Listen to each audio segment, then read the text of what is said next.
planning familial, on a un principe qui s'appelle l'accueil inconditionnel. Ça veut dire qu'on va accueillir tout le monde, quel que soit son genre, ses revenus, son origine, etc. Après, dans les faits, notre public, il est majoritairement jeune, donc principalement entre 18 et 25 ans.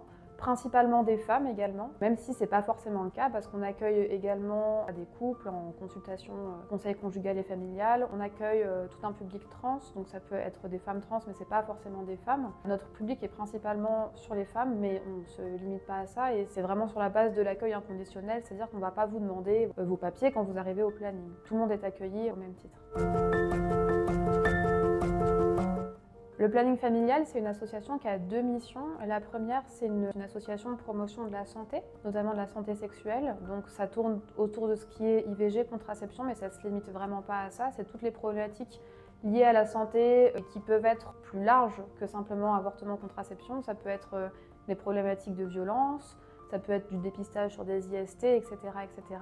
Et le deuxième volet, c'est un volet qu'on appelle d'éducation populaire. Et donc c'est principalement l'éducation à la sexualité. Aujourd'hui, on appelle ça EVARS, éducation à la vie affective, relationnelle et sexuelle.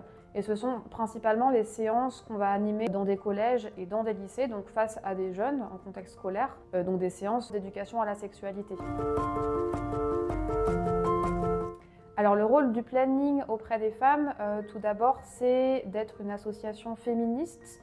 Donc c'est vraiment la valeur principale du planning familial. Et ça signifie que notre rôle, c'est pas seulement d'accompagner des femmes sur des thématiques particulières, c'est aussi de lutter de manière générale à l'échelle de la société tout entière contre les inégalités hommes-femmes, contre les violences faites aux femmes. Et c'est pour ça que c'est une association qui va avoir un très fort volet militant. On va nous retrouver beaucoup dans les luttes contre les violences faites aux femmes notamment.